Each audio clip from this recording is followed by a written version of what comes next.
मैंने उन्हें कहा कि आपकी इमरान खान से मुलाकात के बाद पंजाब के दो बड़े ओहदे बदल गए। आखिर इमरान खान ने आपसे ऐसा क्या कहा था? क्या नाम लेके ये ओहदे बदलने की बात हुई थी या बात अंदर कुछ और थी जो बाहर आके बदल दी गई? तो उन्होंने मुझे ये पूरी तफसील बताई कि एक्चुअली हुआ क्या था।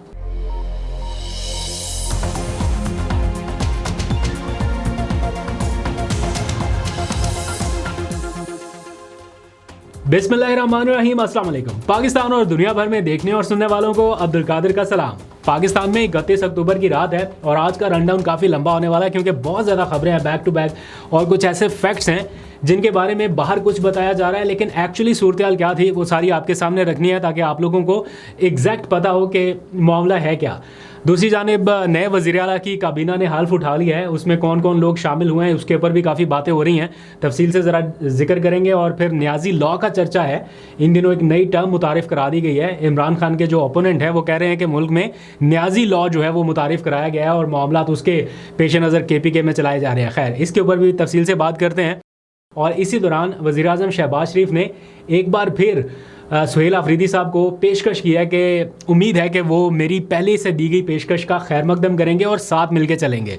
तो सुहेल आफरीदी साहब साथ चलने के लिए तैयार है या नहीं? उन्होंने तो फ़ोन कॉल के बाद एक छोटी सी फरमाइश कर दी थी, उसके बाद फिर चिरागों में रोशनी न रही वाली सूरत हाल नज़र आई है। एनी हाउ, अब कुछ और भी डेवलपमेंट्स हो रही हैं। पता चल रहा है कि शाह महमूद कुरैशी साहब जो हैं उनकी कुछ तबीयत नासाज है और वो किसी अस्पताल में है और उनसे मिलने के लिए कुछ मखसूस लोग जो है वो गए। आई एम नॉट श्योर कि ये अभी की पिक्चर्स हैं, लेकिन इसके ऊपर काफ़ी बातें हो रही हैं। तो सिर्फ चंद मखसूस लोगों को ही मुलाकात के लिए क्यों एक्सेस मिली, बाकी PTI के लोगों को क्यों नहीं मिल रही, इस पर भी बात करेंगे। और अभी थोड़ी देर पहले मैं देख रहा था कि TLP के लोगों ने बड़ी तादाद में प्रेस कॉन्फ्रेंस की और पार्टी को छोड़ दिया। इसके असरात क्या रहेंगे, थोड़ा सा इसके ऊपर भी जिक्र करेंगे।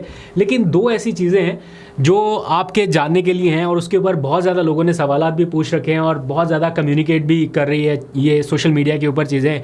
कोई कहानी सुना रहा है, कोई कहानी सुना रहा है। तो मैं इन दोनों चीज़ों को डिग आउट कर रहा था कल से। पहला ये कि कल जो दो फहरिस्तें जारी हुई, एक सलमान अकरम राजा की जानिब से, एक बैरिस्टर अली ज़फ़र की जानिब से, तो इतनी बड़ी पार्टी में क्या इतनी भी कोऑर्डिनेशन नहीं है कि एक फहरिस्त जारी हो पाती? और फिर एक पुराना ख़त जो है इमरान खान का वो दिखाया जा रहा है कि देखें इसमें सलमान अकरम राजा साहब का नाम जो है वो ऑल्टर किया गया और बाद में डाला गया और फिर उनके बारे में बातें हो रही हैं। तो मैंने एग्जैक्ट मालूमात इकट्ठे की उनके वकील से बात करके कि ये किसने नाम शामिल किया, कब हुआ, सारी डिटेल आपके सामने रखता हूँ। और दूसरा मेन ऑब्वियसली कि ये जो पंजाब में हालिया तब्दीली हुई थी सेक्रेटरी जनरल की और सेंट्रल सदर पंजाब के जो थे उनको तब्दील कर दिया गया, ये कह के कि इमरान खान साहब का ये हुक्म है। और अब पता चला है कि इमरान खान ने तो ऐसा कोई हुक्म दिया ही नहीं था। तो बेसिकली कौन लोग थे जो इमरान खान से मिलने गए और उन लोगों को इमरान खान ने कहा क्या था? यहाँ से कहानी ज़रा स्टार्ट करते हैं। अहमद चट्ठा जो है वो सेंट्रल पंजाब के सदर थे और बिलाल एजाज सेक्रेटरी जनरल थे। ये दोनों 9 मई में इनको कॉन्विक्ट किया गया और उसके बाद फिर इनको ओहदे से हटा दिया गया अचानक से। जब ये सारा मामला सोशल मीडिया पर खुला तो लोगों ने सलमान अकरम राजा साहब से क्वेश्चन करना शुरू कर दिया, आलिया हमजा से क्वेश्चन शुरू कर दिया कि जनाब आपने कैसे हटा दिया जब इमरान खान ने कहा ही नहीं था इनको हटाने का। तो सलमान अकरम राजा साहब ने बताया कि हम जिस दिन अडयाला जेल उनसे मुलाकात करने गए तो हमसे पहले कुछ लोग उनसे मुलाकात कर चुके थे और इस बारे में गाइडलाइंस ले चुके थे जो बाहर आके हमें बताई गई कि इमरान खान साहब ने ये पैगाम दिया है। अब उन दो लोगों में जो नाम शामिल हैं उनमें एक है एडवोकेट मुबशर मकसूद और दूसरे हैं अली इमरान साहब। अब इन दोनों के बारे में बताया जा रहा है कि इन्होंने इमरान खान का पैगाम जो है वो बाहर आके बताया था, जिसके नतीजे में ये सारी तब्दीली हुई। लेकिन दो वकला हैं ना, एक अली इमरान साहब हैं, एक मुबशर साहब हैं, मुबशर मकसूद साहब, वही खान साहब से हमसे पहले मिले थे और उन्होंने ही कहा कि ये खान साहब का हुक्म है। चलिए ठीक हो गया। खैर, मैंने मुबशर मकसूद साहब से रब्ता किया और उनका वर्जन जानने की कोशिश की कि क्या वाकई इमरान खान साहब ने आपको नाम लेके ये कहा था कि इन दोनों को ओहदे से हटा दिया जाए, क्योंकि आपकी मुलाकात के नतीजे में तो पार्टी के दो अहम ओहदे जो हैं उनको फारिग कर दिया गया है। तो क्या वाकई उनका नाम लेके इमरान खान साहब ने कहा था? तो मुबशर मकसूद के मुताबिक, ये कोट एंड कोट उनके मैं वर्ड्स आपको बता रहा हूँ, वो कह रहे हैं कि हमने इमरान खान साहब के सामने पंजाब की सूरत हाल रखी कि जनाब जो पंजाब के प्रेसिडेंट हैं सेंट्रल पंजाब के अहमद चट्ठा और सेक्रेटरी जनरल बिलाल एजाज साहब ये 9 मई के मुकदमे में कॉन्विक्ट हो चुके हैं। तो सूबे के जो मामलात हैं वो उस तरह से शायद आगे नहीं बढ़ पा रहे या थोड़ा तातुल का शिकार हैं। तो इस सिलसिले में गाइडलाइंस हमने उनसे मांगी तो इमरान खान ने कहा कि मैंने तो आलिया हमज़ा को बाइख्तियार बनाया है, जो उनको लगता है बेहतर लगता है वो फैसले करें। इस बारे में आलिया हमज़ा से पूछा जाए, वो बेहतर डिसीजन कर सकते हैं, जो वो चाहें वो करें। तो ये एग्जैक्टली मैसेज था जो बाहर कन्वे किया गया, लेकिन किस अंदाज में कन्वे किया गया कि ऐसे लगा कि शायद इमरान खान की जानिब से ये पैगाम आया है आलिया हमज़ा को कि जनाब इनको हटा दिया जाए और नए लोग लगा दिए जाएं। तो मैंने मुबशर मकसूद से पूछा कि क्या इमरान खान ने इन दोनों का नाम लेके ये कहा था कि इनको हटा दिया जाए? उन्होंने कहा नहीं, ऐसा नहीं कहा था कि हटा दिया जाए। उन्होंने सिर्फ ये कहा कि आलिया हमज़ा को मैंने एम्पावर किया है और वो फैसले कर ले, जो भी करना है वो कर ले। तो वो कह रहे हैं उससे ये एज्यूम हुआ कि अब इमरान खान साहब ये चाहते हैं कि अगर वो फैसला करने का कह रहे हैं, दैट मीन्स कि किसी नए बंदे को अपॉइंट करने का कह रहे हैं, और अगर किसी नए बंदे को अपॉइंट करने का मतलब है तो फिर तो इनका रिमूवल या और उसके लिए इमरान खान साहब को नाम लेने की ज़रूरत नहीं थी। तो ये एक इतना बड़ा बाहर आते आते उनका पैगाम जो है वो मिसकम्युनिकेट हुआ कि इनके इस अबहाम के नतीजे में दो अहम तरीन ओहदे जो हैं वो अपने ओहदों से हाथ धो बैठे, उनको फारिग कर दिया गया। और सलमान अकरम राजा ने जब उन दोनों से कंप्लीट वो तसल्ली कर ली कि हाँ ऐसी कोई बात हुई है, फिर उन्होंने इन ओहदों को हटाने और नए का नोटिफिकेशन करने के बारे में बात की। बहरहाल ये अबहाम नहीं होना चाहिए था। पार्टी का या इमरान खान साहब का पैगाम जो है वो किसी एक ख़ास बंदे के थ्रू ही आना चाहिए, जैसे कि अब सलमान अकरम राजा की जिम्मेदारी लगाई गई है कि जो उनका मैसेज होगा वो सलमान अकरम राजा के थ्रू ही कम्युनिकेट होगा। ऑल्दो कि उनकी मुलाकातें नहीं हो पा रही, लेकिन चाहे उनकी फैमिली मिले या जो भी मिले, बाहर अगर कोई पैगाम कन्वे करना है तो वो थ्रू सलमान अकरम राजा ही कम्युनिकेट होगा, बजाय इसके कि कोई XYZ करे। तो ये एक बहुत बड़ा अपसेट हुआ है या ब्लंडर हुआ है, यूँ आप कह लीजिए। एनीहाउ, अब आगे आ जाइए, ज़रा सुहेल आफरीदी साहब की तरफ आ जाते हैं। सुहेल आफरीदी ने आज अपनी एक काबीना तश्कील दी है। उस काबीना में पुराने नाम ज़्यादा हैं, नए नाम कम हैं। बहरहाल उनकी सवाबदीद है, वो सूबे के चीफ़ एग्जेक्टिव है, उन्हें बेहतर आइडिया है कि किसको रखना है किसको नहीं रखना। लेकिन मैं अभी प्रोग्राम में एक में बैठा हुआ था, हमारे जो पेशावर के ब्यूरो चीफ़ हैं वो ये जिक्र करते मैंने सुना कि सिर्फ 3 नए लोगों को शामिल किया गया और बाकी सारे पुराने हैं। तो इसमें ऐसा लगता है कि वज़ीर आला इन्फ्लुएंस में आए हैं अपने कुछ लोगों की। जब एक ऐसा वज़ीर आला बना जो किसी का रिश्तेदार नहीं है, किसी का कोई वो नहीं है, तो फिर काबीना में भी ऐसे लोग होने चाहिए थे जो किसी के रिश्तेदार ना होते या कोई ऐसा तासुर ना मिलता। बहरहाल ये बेहतर वो समझते हैं कि उन्हें किससे क्या काम लेना है। तो मिला जुला रद्द-ए-अमल इसके ऊपर आ रहा है। आप लोग ज़रा बताइए कि आपकी नज़र में आप क्या समझते हैं कि क्या बेहतर है। तो वो काबीना उन्होंने तश्कील दे दिया, अब वो फंक्शनल है। जो गवर्नर राज के वो ख़तरात वगैरह मंडला रहे थे वो सारा कुछ ख़त्म हो गया। अब देखते हैं कैसे ये डिलीवर करते हैं, इनको भी टाइम देना पड़ेगा थोड़ा सा।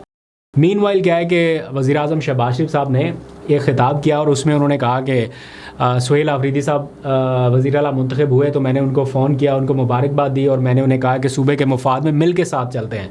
और उन्होंने कहा कि मुझे उम्मीद है कि वज़ीर आला इस पर मुस्बत जवाब देंगे, यानी अभी भी वो ये आस लगाए बैठे हैं कि वज़ीर आला उनके साथ ताउन करने के लिए तैयार हो जाएंगे, विच इज़ वेरी गुड। ये एक अच्छा आगाज़ है कि सूबा और वफाक अगर किसी सतह पे अच्छी कोऑर्डिनेशन कर सकते हैं, जहाँ पे सूबे में अमन व अमान और लोगों का मुफाद देखा जाए, उसको तरजीह दी जाए। लेकिन जब वज़ीर आला ने एक छोटी सी फरमाइश मौके पे ही कर दी कि जनाब मुलाकात कराई जाए, तो उसके बाद से तो फिर चिरागों में रोशनी नहीं रही ना। उसके बाद फिर क्या कुछ हुआ। बेहतर होता अगर अच्छा आगाज़ करना था तो आप वज़ीर आला को सूबे के मुफाद में ही सही इमरान खान से मुलाकात कर लेने देते और कहते कि आप मुलाकात करें, अपनी कैबिनेट बनाएं और फिर देखते हैं। आगाज़ आपसे हो जाता तो ज़्यादा बेहतर था। बहरहाल एक और मैं अभी टर्म सुन रहा हूँ न्याजी लॉ की। ख्वाजा आसिफ साहब का कल मैं प्रोग्राम देख रहा था, वो कह रहे हैं कि सूबे में न्याजी लॉ के तहत मामला चल रहे हैं और न्याजी लॉ की एक नई टर्म जो है वो मुतारिफ़ करा दी गई है और कह रहे हैं कि जो कुछ भी है वो बस इमरान खान जो कहते हैं वही हो रहा है, सूबे में सारे उसी को फॉलो कर रहे हैं। तो वो बेसिकली इस चीज़ के हवाले से कह रहे हैं कि पहले वो कह रहे थे ना कि कल्ट है, अब वो कल्ट को उन्होंने थोड़ा सा मॉडर्नाइज़ करके न्याजी लॉ की तरफ ले गए। एनीहाउ आगे बढ़ते हैं। ज़रा ख़बरें आ रही हैं कि शाह महमूद कुरैशी साहब की तबीयत नासाज है और उनसे कुछ लोग मुलाकात करने के लिए गए, PTI के वो पुराने लोग जो इस वक्त पार्टी में नहीं हैं। मुझे नहीं पता कि ये रीसेंट मुलाकात है या शायद कुछ अर्सा पहले है। एग्जैक्टली तस्वीरों से अभी तक मैं वेरीफाई नहीं कर पाया, उनको करने की कोशिश करूँगा।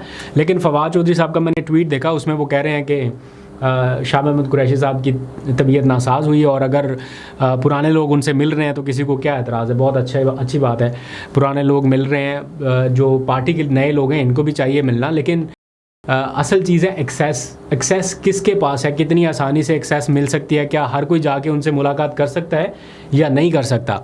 और उन्हीं लोगों के पास पहला मौका गया मुलाकात करने का जिन्होंने अडयाला जेल में आगाज़ के दिनों में शाह महमूद कुरैशी से मुलाकात करने की कोशिश की थी। आगाज़ में भी फवाद चौधरी साहब और इमरान इस्माइल और कोई साथ में इनके महमूद मौलवी और साथ में कोई एक आध कोई और, महमूद मौलवी साहब नहीं थे, कोई एक आध और था। ये सारे लोग गए थे शाह महमूद कुरैशी से मिलने। तो उन्हीं लोगों का दोबारा शाह महमूद कुरैशी से मिलना ये बाय डिफ़ॉल्ट नहीं लगता। हो सकता है कोई बहुत अच्छी चीज़ की तरफ मामलात बढ़ाने की कोशिश कर रहे हों, लेकिन ये सब बाय डिफ़ॉल्ट नहीं है, बाय डिज़ाइन ज़्यादा लगता है। आपकी राय क्या है वो भी ज़रा बताइएगा। एनी हाउ, टीएलपी की मैं प्रेस कॉन्फ्रेंस देख रहा था अभी थोड़ी देर पहले। बहुत सारे उनके कारकुनान या शायद ओहदेदारान वो सारे एक स्क्रीन में बैठे हुए नज़र आ रहे हैं और सारे टीवी चैनल्स के ऊपर बराह रास्त वो चल रहा है और वो पार्टी छोड़ रहे हैं। जब पीटीआई का टाइम था पार्टी छोड़ने का तो एक एक दो दो लोग आते थे, पार्टी छोड़ के जाते थे। अभी सबको इकट्ठा बिठा के जनाब वो पार्टी छोड़ने का ऐलान जो है वो नज़र आया है। तो क्या ये भी बाय डिफ़ॉल्ट है या इसमें भी कुछ और है? ये सवाल आप पे छोड़ता हूँ। और एक सवाल और कि टीएलपी के जो लोग हैं वो अगला वोट जो है वो किसकी तरफ देंगे? वो कारकुनान जो टीएलपी को वोट देते हैं, इन केस उनकी पार्टी के इलेक्शन लड़ने की राह में रुकावटें डाली जाती हैं, तो क्या वोट भी तकसीम होगा या अगर होता है तो वो किसको देंगे? अब आ जाइए ज़रा एक और दूसरा मामला कि कल 2 फहरिस्तें जारी हुई और उसके नतीजे में भी बहुत ज़्यादा बातें आ रही हैं कि क्यों ये 2 फहरिस्तें जारी हुई और क्या ये मामला है। तो फिर ये कहा जा रहा है कि सलमान अकरम राजा साहब का नाम तो उस फहरिस्त में था ही नहीं जो इमरान खान साहब ने जारी की थी। उसमें बाद में ऑल्टर किया गया कि ये लोग जो हैं वो नाम देने के अहल हैं या ये कोऑर्डिनेट करने के अहल हैं। तो मैंने इमरान खान साहब के वकील जो उनके सारे इन मामलात को देखते हैं, एडवोकेट खालिद यूसुफ चौधरी, उनसे रब्ता किया।